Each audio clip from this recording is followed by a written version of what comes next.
عليكم ورحمة الله تعالى وبركاته. إن الحمد لله والصلاة والسلام على رسول الله. أما بعد فأعوذ بالله من الشيطان الرجيم. بسم الله الرحمن الرحيم. إن أكرمكم عند الله أتقاكم. وعن أبي هريرة رضي الله تعالى عنه قال قال رسول الله صلى الله عليه وسلم: إن الله لا ينظر إلى صوركم وأموالكم ولكن ينظر إلى قلوبكم وأعمالكم. رواه البخاري. أو كما قال النبي عليه الصلاة والسلام. আলহামদুলিল্লাহ, আল্লাহ তাআলার অশেষ দয়া ও কৃপা যে মহান আল্লাহ তাআলা রব্বুল আলামিন আমাদেরকে সপ্তাহের শ্রেষ্ঠ দিন জুমার দিন মসজিদে আসার, বসার এবং নামাজের অপেক্ষায় প্রতীক্ষমান থেকে কিছু কথা শোনার তৌফিক দান করেছেন। এজন্য আমরা সকলে খুশির সাথে ঈমানি আওয়াজে বলিষ্ঠ কণ্ঠে পড়ি আলহামদুলিল্লাহ। প্রিয় উপস্থিতি, তেলাওয়াতকৃত আয়াতের মধ্যে আল্লাহ তাআলা বলেছেন, ইন্না আকরামাকুম ইনদাল্লাহি আতকাকুম। তোমাদের মধ্যে আল্লাহর কাছে সম্মানিত, আল্লাহর কাছে দামি, আল্লাহর কাছে মর্যাদাবান সেই ব্যক্তি যার মধ্যে অধিক তাকওয়া, যে অধিক মুত্তাকি, যার মধ্যে যত তাকওয়া রয়েছে, যে যত বড় মুত্তাকি সে আল্লাহর কাছে তত দামি। তো আল্লাহর কাছে সম্মানজনক হওয়ার জন্য, আল্লাহর কাছে মর্যাদাবান হওয়ার জন্য মানদণ্ড হচ্ছে তাকওয়া। তাকওয়ার মানদণ্ডে, তাকওয়ার বিবেচনায় একজন ব্যক্তি আল্লাহ তাআলার নৈকট্য অর্জন করতে পারে। এই জন্য দেখা যাবে যে পৃথিবীতে একজন ব্যক্তি অনেক সম্মানী, অনেক মর্যাদাবান, কারণ আমাদের কাছে সম্মান বা মর্যাদার মানদণ্ড হচ্ছে সম্পদ, ধন সম্পদ, অথবা ক্ষমতা, অথবা জাগতিক শিক্ষা। এগুলো হচ্ছে আমাদের দৃষ্টিতে একজন ব্যক্তি সম্মানিত হওয়ার বা একজন ব্যক্তি মর্যাদাবান হওয়ার মানদণ্ড। কিন্তু রব্বুল আলামিনের কাছে একজন ব্যক্তি সম্মানিত হওয়ার মানদণ্ড হচ্ছে তাকওয়া, ক্ষুধাভীতি। যেই ব্যক্তি যতটা ক্ষুধাভীতি অর্জন করবে, যেই ব্যক্তি যতটা অন্যায় কাজ, পাপ কাজ পরিহার করে চলবে, সুন্নাহ নির্দেশিত জীবনযাপন করবে, তাকওয়া অবলম্বন করবে, সেই ব্যক্তি আল্লাহর কাছে ততটা মূল্যবান, ততটা দামি। আমরা যাদেরকে সম্মান দিচ্ছি, আমরা আজকে যাদেরকে মর্যাদা দিচ্ছি, আমরা যাদেরকে প্রায়োরিটি দিচ্ছি, মূল্যায়ন করছি, দেখা যাবে আমাদের মধ্যে অনেকেই জাহান্নামে চলে যাবে। সেদিন আমরা চিন্তা করব, আহারে এই লোকটাকে তো আমরা সম্মান করতাম, মর্যাদা দিতাম। সে দুনিয়াতে বড় আলেম ছিলেন, পীর সাহেব ছিলেন, শিক্ষিত ছিলেন, প্রভাবশালী ছিলেন, ধন সম্পদশালী ছিলেন, বিত্তবান ছিলেন। দুনিয়াতে আমরা তাকে ভালো মনে করতাম, জান্নাতি মনে করতাম, কিন্তু সে তো আজকে জাহান্নামী।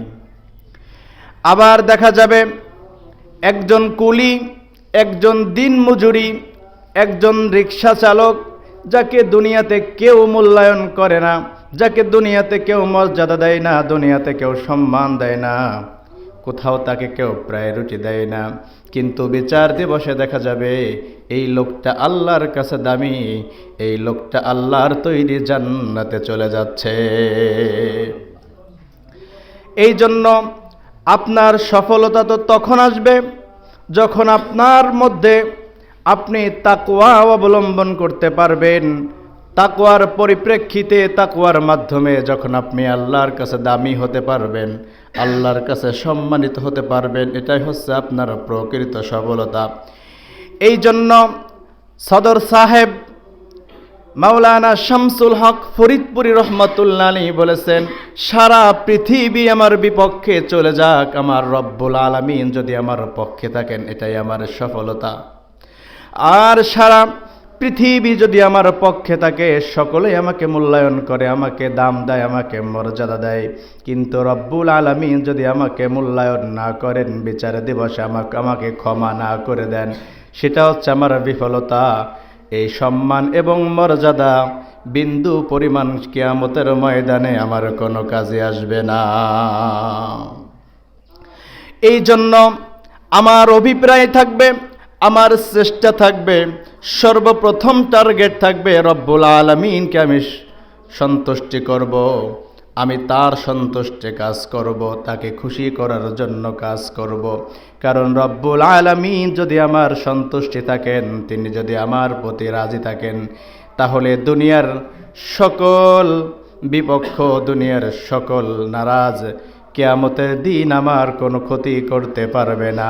একমাত্র রব্বুল আলামিনের সন্তুষ্টি আমাকে কিয়ামতের ময়দানে জান্নাতে পৌঁছে দিবেন। এই জন্য আমরা যেই মানদণ্ডে, যেই বিবেচনায় মানুষকে মূল্যায়ন করে যাচ্ছি, যেই মর্যাদায় মানুষকে সম্মান করে যাচ্ছি, আল্লাহর নবী বলেছেন, ইন্নাল্লাহা লা ইয়ানজুরু ইলা সুওয়ারিকুম ওয়া আমওয়ালিকুম, নিশ্চয় আল্লাহ রব্বুল আলামিন তোমাদের আকৃতি, তোমাদের চেহারার প্রতি লক্ষ্য করেন না, তোমাদের ধন সম্পদের প্রতি তিনি লক্ষ্য করেন না, তোমাদের ধন সম্পদের প্রতি তিনি তাকান না, বরং তিনি ওয়ালাকিন ইয়ানজুরু ইলা কুলুবিকুম ওয়া আমালিকুম, তোমাদের অন্তর এবং তোমাদের আমলের দিকে তিনি তাকান। অর্থাৎ একটা স্বচ্ছ অন্তর, বিকলবিন সালিম, একটা স্বচ্ছ অন্তর এবং তোমাদের স্বচ্ছ আমলের বিবেচনায় আল্লাহ রব্বুল আলামিন তোমাদেরকে নৈকট্য লাভ করার সুযোগ করে দিয়ে থাকেন। এই জন্য আমি আল্লাহ অসন্তুষ্টি হন এমন কাজে পুরা পৃথিবীকে সন্তুষ্টি করা গেলেও সেই কাজটি আমি করতে পারি না। কারণ নবীজি বলেছেন, লা তাআতা লিমাখলুকিন ফি মাসিয়াতিল খালিক, আল্লাহ তাআলাকে অসন্তুষ্টি করে, আল্লাহকে নারাজ করে পুরা পৃথিবীকে সন্তুষ্টি করা গেলেও কোনো মানুষের, কোনো ব্যক্তির, কোনো নেতার গোলামি করা যাবে না যদি আল্লাহ সেই কাজে অসন্তুষ্টি হন। এই জন্য যেই নেতার অনুসরণ করলে, যেই নেতার পায়রবি করলে আমার আল্লাহ সন্তুষ্টি হয়ে যান, আমি সেই নেতার অনুসরণ করতে পারি না। আমি যেই নেতার আদর্শ ধারণ করলে আমার আল্লাহ অসন্তুষ্টি হয়ে যান, আমি সেই নেতার আদর্শ ধারণ করতে পারি না।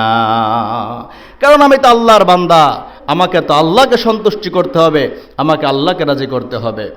দুনিয়াতে যার সান্নিধ্য থাকলে, যার পাশে চললে, যার পিছনে মিছিল দিলে, যার পিছনে স্লোগান দিলে আমার আল্লাহ অসন্তুষ্টি হয়ে যান, আমি সেই দলের পিছনে, আমি সেই নেতার পিছনে স্লোগান দিতে পারি না।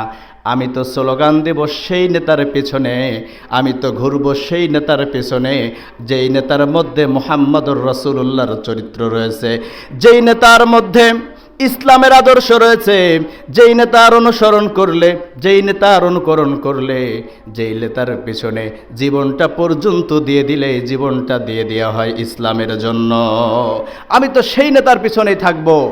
যার পিছনে চললে রব্বুল আলামিন অসন্তুষ্টি হন, আমি তার পিছনে চলতে পারি না।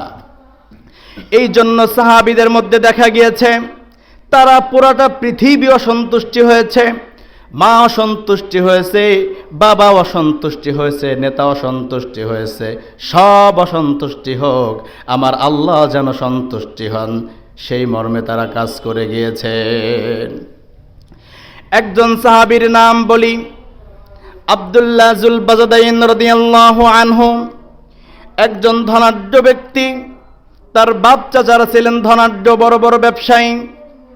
আব্দুল্লাহ যুল বাজদাইন চাচাকে একদিন গিয়ে বললেন, চাচা হে, মুহাম্মদ যে সর্বশ্রেষ্ঠ নবী, সর্বশেষ নবী, আল্লাহ প্রেরিত রাসূল, আপনি কি এটা বিশ্বাস করেন?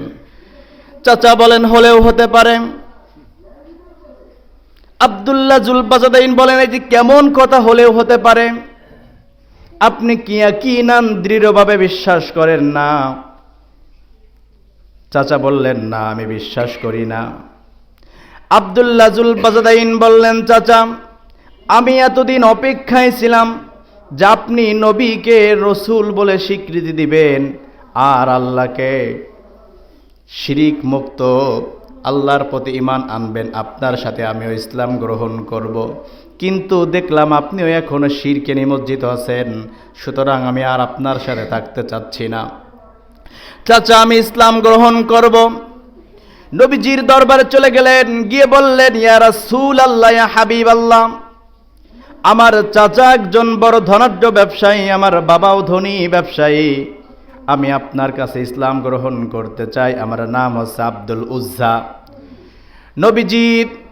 নবীজির হাতে হাত রেখে আব্দুল্লাহ জুলবাজাদাইন পড়ে ফেললেন, লা ইলাহা ইল্লাল্লাহু মুহাম্মাদুর রাসূলুল্লাহ। নবীজি বললেন, তোমার নাম আজ থেকে আব্দুল উজ্জার থাকবে না, তোমার নাম আজ থেকে আব্দুল্লাহ। সুবহানাল্লাহ পড়েন। তোমার নাম আজ থেকে আব্দুল্লাহ। আব্দুল্লাহ বাড়িতে গিয়ে বললেন, চাচা, আমি ইসলাম গ্রহণ করেছি। চাচা বললেন, এর পরিণতি কি হতে পারে তুমি কি জানো? আমার পরিণতি যা হোক আমি সব মেনে নিতে পারি, কিন্তু নবীকে আমি ছাড়তে পারবো না। চাচা বললেন, তুমি আমার বাড়ি ছেড়ে দাও। আব্দুল্লাহ বললেন, চাচা, শুধু তোমার বাড়ি নয়, আমি পুরা পৃথিবী ছেড়ে দিতে পারি, কিন্তু রহমাতুল লিল আলামিনের দরবার আমি ছাড়তে পারি না। চাচা বললেন, তোমার পরিহিত কাপড়গুলো পর্যন্ত আমার ক্রয় করা, খোলো তোমার কাপড়গুলো। সবগুলো কাপড় খুলে নিলেন। চিন্তা করলেন, লজ্জায় বিবস্ত্র অবস্থায়, সর্বহারা অবস্থায় কিভাবে সে নবীর দরবারে যাবে। কিন্তু উলঙ্গ বিবস্ত্র অবস্থায় মায়ের কাছে গেলেন। মা লজ্জায় চোখ দুইটা হাত দিয়ে ডেকে ফেললেন আর বললেন, আব্দুল্লাহ রে, তোমার অবস্থা, আব্দুল উজ্জা, তোমার অবস্থা এমন কেন?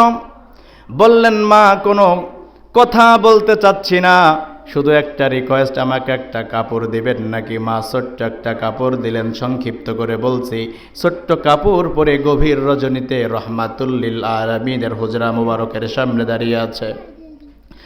গভীর রজনীতে, শীতের মৌসুমে বিশ্বনবী যখন হুজরা মুবারক থেকে বেরিয়ে এলেন, দেখলেন একজন ছোট্ট সাহাবী হেলান দিয়ে দাঁড়িয়ে আছে, কাপড়টা এইভাবে ধরে আছে। নবীকে সালাম করলেন। নবীজি বললেন, তুমি কে? এত গভীর রজনীতে আমাকে সালাম দাও। আব্দুল্লাহ বললেন, ইয়া রাসূলুল্লাহ, ইয়া হাবিবাল্লাহ, আমি আব্দুল্লাহ। নবীজি বললেন, তুমি কোন আব্দুল্লাহ? ইয়া রাসূলুল্লাহ, কিছুদিন পূর্বে আব্দুল উজ্জা নামে যেই ব্যক্তিকে আপনি নিজ হাতে কালিমা পড়িয়েছিলেন, আমি সেই আব্দুল্লাহ। আমার নাম আব্দুল উজ্জা পরিবর্তন করে আপনি আব্দুল্লাহ নামে নামকরণ করেছেন। নবীজি বললেন, আমার আব্দুল্লাহ তো ধনাঢ্য ব্যক্তির ছেলে, ধনাঢ্য পরিবারের সদস্য। আমার আব্দুল্লাহকে দেখেছি সকালে এক পোশাকে আসতো, বিকালে আর এক পোশাকে আসতো। আজকে আমার আব্দুল্লাহর অবস্থা কেন? একটা কাপড় এসেছে কনকনে শীতের মধ্যে। নবীজির প্রশ্নের উত্তর আব্দুল্লাহ বলেন, ইয়া রাসূলুল্লাহ, ইয়া হাবিবাল্লাহ, ইসলাম গ্রহণ করার কারণে আমার সব কিছু খুলে নিয়ে গেছে, আমাকে সর্বহারা করে বাড়ি থেকে তাড়িয়ে দিয়েছে, ইয়া রাসূলুল্লাহ। নবীজি বললেন, আব্দুল্লাহ রে, আসো আমার সাথে। নবীজি হুজরায় নিয়ে নিজের ব্যবহৃত দুইখানা কাপড় হাদিয়া দিলেন। নবীজির ব্যবহৃত কাপড় হাদিয়া দিলেন। আসহাবে সুফফার সাহাবীদের সাথে তাকে যুক্ত করে দিলেন। তিনি আসহাবে সুফফার সাথে থাকতে থাকলেন। সকালে খাবার পায়, দুপুরে খাবার পান না, দুপুরে খেলে রাত্রে খাবার পান না। দিনের পর দিন চলে যায় অভুক্ত অবস্থায়, না খাওয়া অবস্থায়। একজন ধনাঢ্য ব্যক্তির ছেলে, ধনী ব্যক্তির ছেলে, শুধুমাত্র ইসলামের জন্য, নবীর প্রেমে, নবীর ভালোবাসায় সে সব কিছু ছেড়ে দিয়েছে। আসহাবুস সুফফার সাহাবীরা গিয়ে নবীকে বললেন, ইয়া রাসূলুল্লাহ, ইয়া হাবিবাল্লাহ, আব্দুল্লাহর রাতের তেলাওয়াতে আমরা ঘুমাতে পারি না, বিশ্রাম করতে পারি না। নবীজি বললেন, আব্দুল্লাহকে তেলাওয়াত করতে দাও, আব্দুল্লাহর ইমানের বড় দাম তোমরা তো জানো না। আব্দুল্লাহ ইমান আনার কারণে সে বিবস্ত্র অবস্থায় সর্বহারা হয়ে বাড়ি থেকে বিদায় নিয়ে আমার কাছে এসেছিল।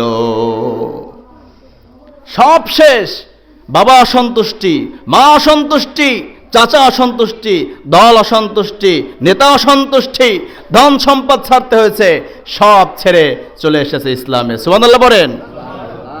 এজন্য ইসলাম আমার এক পক্ষে, দুনিয়ার সব কিছু আমার বিপক্ষে হোক, আমি থাকবো কোন পক্ষে? ইসলামের পক্ষে। এই জন্য সাহাবীরা, তাদের অন্তরে ইসলামের মহব্বত, তাদের অন্তরে নবীজির মহব্বত কেমন ছিল, এই ঘটনা দ্বারা আপনারা বুঝতে পারছেন। প্রতীয়মান হলো আরো ছোট্ট একটা ঘটনা আমি আপনাদেরকে বলি। নবীজির এই যে আব্দুল্লাহ জুলবাজাতাইন, এই সাহাবী একদিন নবীজিকে বলেন, ইয়া রাসূলুল্লাহ, ইয়া হাবিবাল্লাহ, আমি সারাক্ষণ আপনার সাথে থাকতে চাই, সর্বক্ষণ আপনার সাথে থাকতে চাই। তাবুকের ময়দানে নবীজি নিয়ে গেলেন, ঘটনা আপনারা জানেন। সব সাহাবী সম্পদ দান করলেন।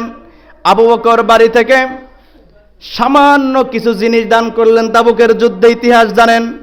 এই যুদ্ধে আব্দুল্লাহ জুলবাজাতাইন কান্না করে আর বলে, ইয়া রাসূলুল্লাহ, আমি কিছু সম্পদ, আমি কিছুই আল্লাহর রাস্তায় দান করতে পারলাম না। নবীজি বললেন, গাছের একটা বাকল নিয়ে আসো। গাছের বাকল নিয়ে আসেন। নবীজি তার বরকতের ফু দিলেন, সাথে সাথে পুরাটা গাছের বাকল স্বর্ণে পরিণত হয়ে গেল।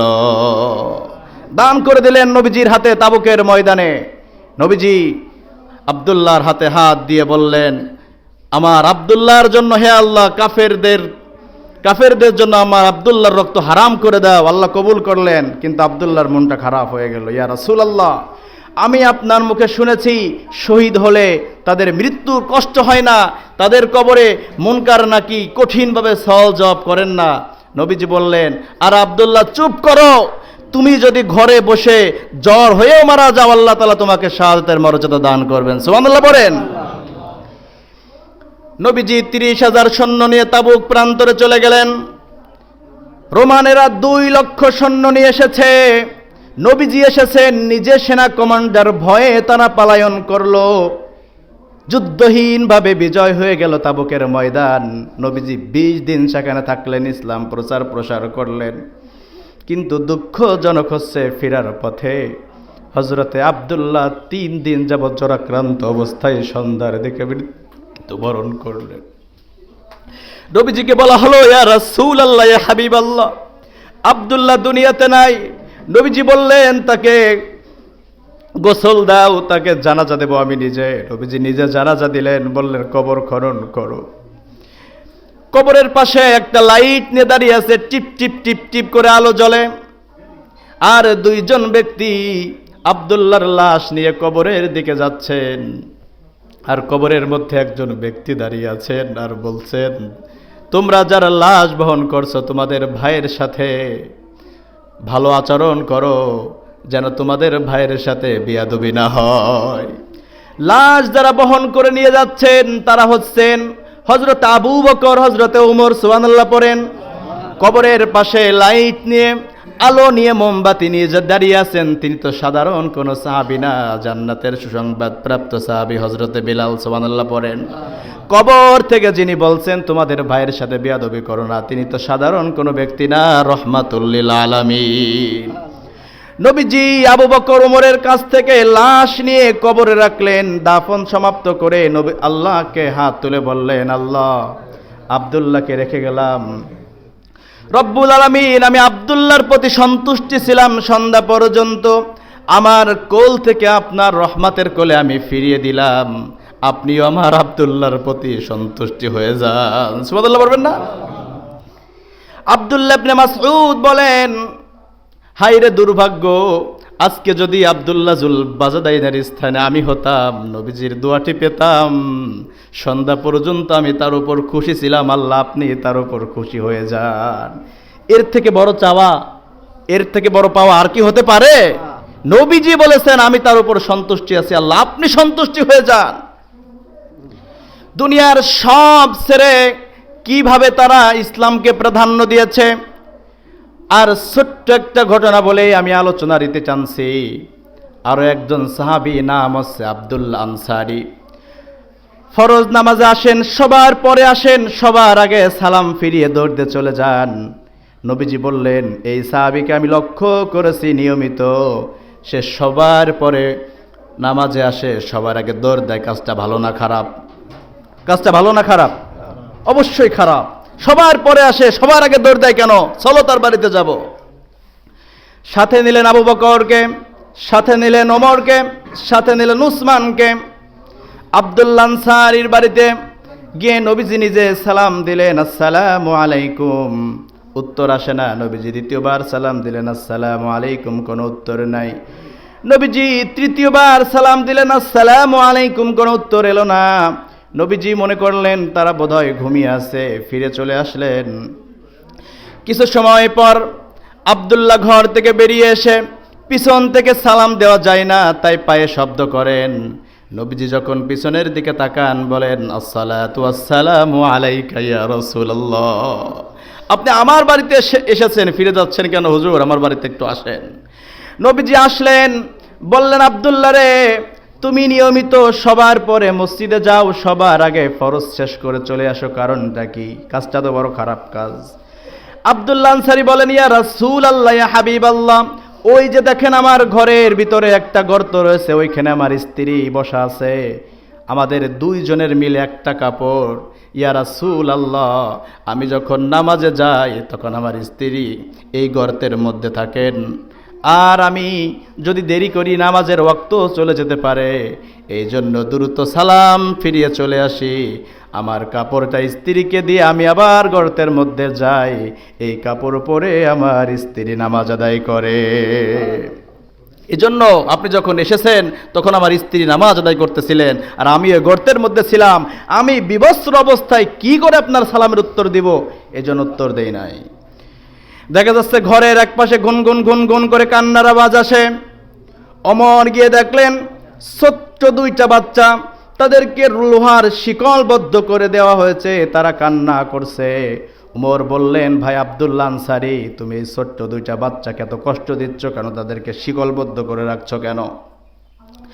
আব্দুল্লাহ আনসারী বলেন, ভাই ওমর, তুমি জানো না এই যে খেজুর গাছটি, এটি হচ্ছে একজন ইহুদির খেজুর গাছ।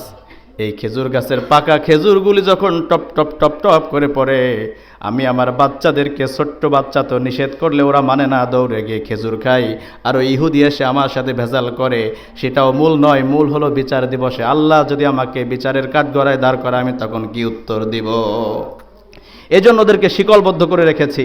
আমার কাছে পর্যাপ্ত খাবারও নাই যে তাদেরকে আমি পর্যাপ্ত খাবার দিব। উসমান তাকিয়ে দেখেন বিশ্বনবীর দুই চোখ দিয়ে ঝর ঝর ঝর ঝর করে পানি পড়ছে। উসমান বলেন, ইয়া রাসূলুল্লাহ, আপনার চোখেও পানি। নবীজি বললেন, উসমান রে, তুমি কি আমার একটা কথা মানবে? অবশ্যই ইয়া রাসূলুল্লাহ, লাব্বাইক। কি কথা? ওই খেজুর গাছটা তুমি ইহুদির কাছ থেকে ক্রয় করে আমার আব্দুল্লাহ আনসারীকে হাদিয়া দিতে পারবা নাকি? বালা ইয়া রাসূলুল্লাহ। ইহুদির বাড়িতে চলে গেলেন। ইহুদির বাড়িতে গিয়ে বললেন, ইহুদি, ওই খেজুরের গাছটা আমার কাছে বিক্রয় করতে হবে। ইহুদি বলল, না, আমি বিক্রয় করব না, কারণ বুঝতে পারছে কাস্টমার যখন লালায়িত থাকে দামটাও তখন বেড়ে যায়। উসমান বললেন, আমি ক্রয় করব, তুমি যত টাকার বিনিময় বিক্রয় করতে চাও। ঠিক আছে, লাভ হলে বিক্রয় করা যায়। তোমার তো অনেক খেজুরের বাগান আছে, যদি একটা বাগানের বিনিময়ে একটা খেজুর গাছ কিনতে চাও, 100 খেজুর গাছ বিশিষ্ট একটা বাগান আমাকে দিলে আমি খেজুর গাছটা দিতে পারি। উসমান বললেন, আরে ইহুদি, তুমি তো লস করেছো। আজকে তুমি যদি আমাকে বলতে, উসমান, তোমার জীবনের সব সম্পত্তি আমাকে দিয়ে একটা খেজুর গাছ নিতে হবে, আমি সেটাই নিতাম, কারণ আজকে রহমাতুল্লিল আলামিনের প্রতিনিধি হয়ে আমি এই গাছ কিনতে আসছি। উসমান গাছ কিনে নিলেন। এরপরে এই গাছটি আব্দুল্লাহ আনসারীকে হাদিয়া দিয়ে দিলেন। উসমান বললেন, ইয়া রাসূলুল্লাহ, একটা গাছ কিনলাম, একটা বাগানের বিনিময়, লাভ করলাম না লস করলাম? নবীজি বললেন, লাভ করেছো। তুমি একটা গাছ কেন নাই, তুমি একটা জান্নাত ক্রয় করেছো। সুবহানাল্লাহ বলেন। প্রিয় উপস্থিতি, এই সাহাবী অত্যন্ত ধনাঢ্য সাহাবী ছিলেন। ইসলাম গ্রহণ করার কারণে সর্বহারা হয়ে সে এভাবে মানবতার জীবনযাপন করতেন। এই জন্য দুনিয়ার সব কিছু আমার বিপক্ষে গেলেও পক্ষে রাখতে হবে ইসলাম, পক্ষে রাখতে হবে আল্লাহ, পক্ষে রাখতে হবে মুহাম্মাদুর রাসূলুল্লাহ সাল্লাল্লাহু আলাইহি ওয়াসাল্লাম। আল্লাহ তাআলা আমাদেরকে সেই তৌফিক দান করুন। আখির দাওয়ানা আলহামদুলিল্লাহি রাব্বিল আলামিন। আসসালামু আলাইকুম ওয়া রাহমাতুল্লাহ।